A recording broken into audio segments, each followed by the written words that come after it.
O ministro do Supremo, Gilmar Mendes, disse que a tese que responsabiliza jornais por declarações de entrevistados deverá passar por ajustes.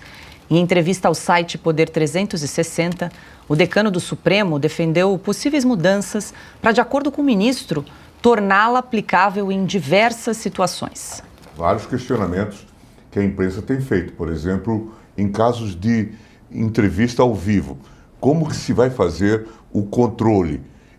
Ou em situações nebulosas, ou muitas vezes brigas mesmo entre grupos ou facções políticas, em que se faz uma imputação sabendo-se que ela é falsa. Tudo isso precisa ser, talvez, tematizado e, se for o caso, esse tema pode voltar ao tribunal em embargos de declaração para que a tese seja devidamente esclarecida.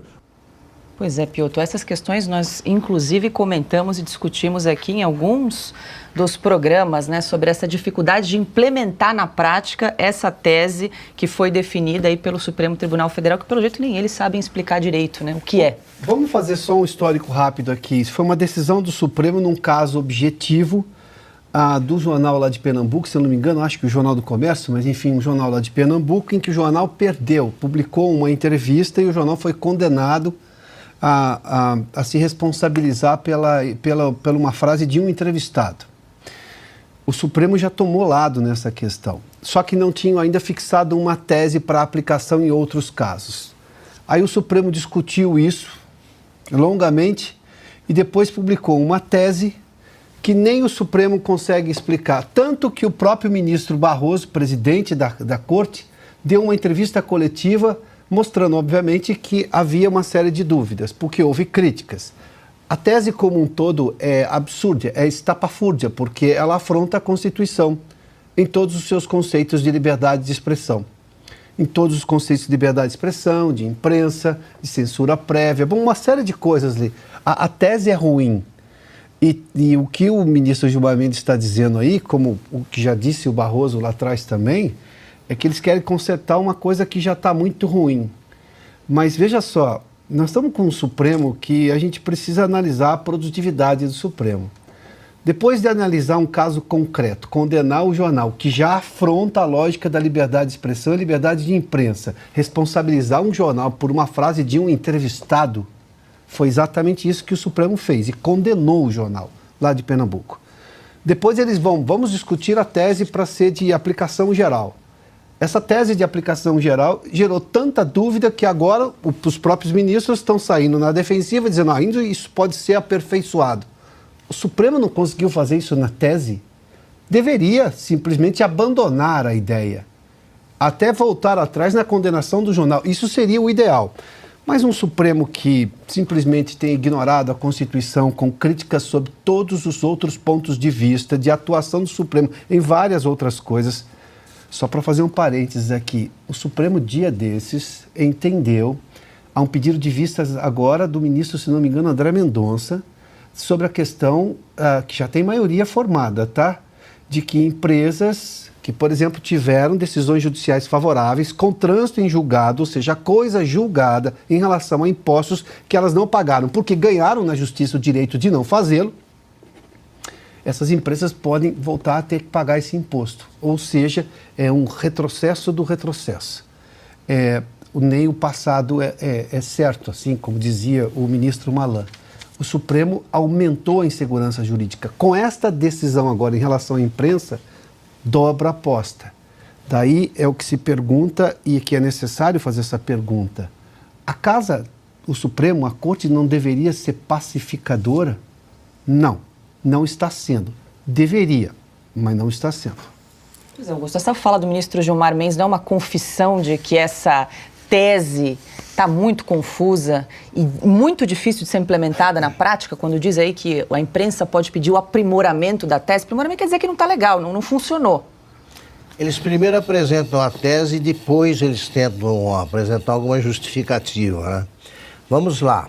Se eu entendi bem, o sujeito dá uma entrevista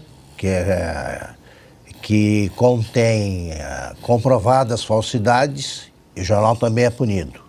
É isso. Pode ser punido. Muito simples. Aplicada a este programa, nós já cometemos um crime. Porque a gente reproduz declarações comprovadamente falsas, deliberadamente mentirosas de ministros do Supremo. Eles serão punidos também ou só nós? Nós acabamos de apresentar aí um negócio que não existe.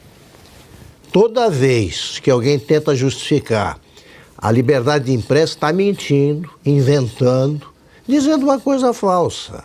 A Constituição proíbe, ponto final. Como é que vai fazer? E se o jornal dessa entrevista aí? É o jornal que vai pagar?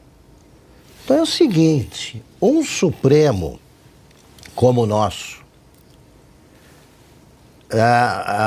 cria leis que tem sempre um culpado no Supremo, o ministro que diverge.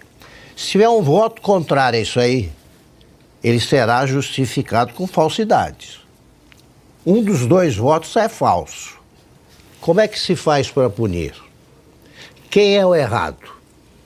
Eles defendem a censura à imprensa e apresentam justificativas falsas.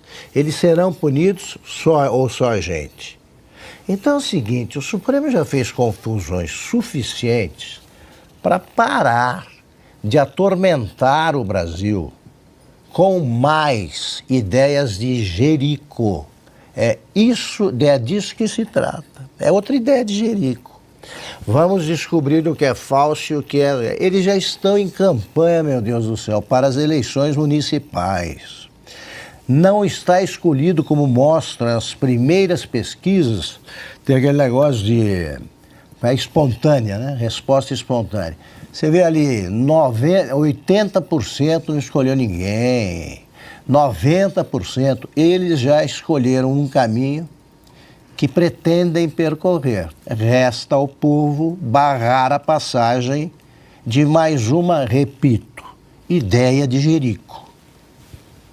Ana, quero te ouvir também em relação a essa declaração do ministro Gilmar Mendes de que a imprensa vai poder pedir um aprimoramento dessa tese, dessa decisão do STF que formou maioria em relação aí de uma possível responsabilização dos veículos de comunicação, dos veículos de imprensa por falas de entrevistados. A gente acabou de acompanhar um trecho do ministro Gilmar Mendes pensando na prática, como é que vai ser se for uma entrevista ao vivo, como é que o jornalista vai fazer, vai interromper o entrevistado, enfim. Essa é a prática, essa é a nossa rotina, né? Esse é o nosso dia a dia. Mas como vamos checar as informações do entrevistado imediatamente? Isso é impossível, não tem como. Agora, essa palavra, né, ajuste, a imprensa pode pedir aprimoramento, essa história nós estamos cansados de ver no Brasil, né? Só um lado vai falar, só um lado não vai precisar ser censurado, o outro lado, né, que é o lado da imprensa livre, dos jornalistas independentes, né, alinhados com pautas liberais, com o conservadorismo no Brasil, com a liberdade de imprensa, de debate, de questionamento, com a liberdade de cobrar dos parlamentares, né, os eleitos diretamente pelo povo. Essa imprensa vai ser calada, não vai ter aprimoramento, não vai ter ajuste, não vai ter absolutamente nada. Nós vimos isso já em 2022. Um lado não pôde falar, o que de fato acontece e aconteceu. Lula é amigo de ditadores. Maduro, Daniel Ortega, Nicarágua, está tudo aí. Nós recebemos o Maduro com honras de Estado em 2023, no Brasil. Em 2022, foi proibido dizer que o Lula era amigo de ditadores.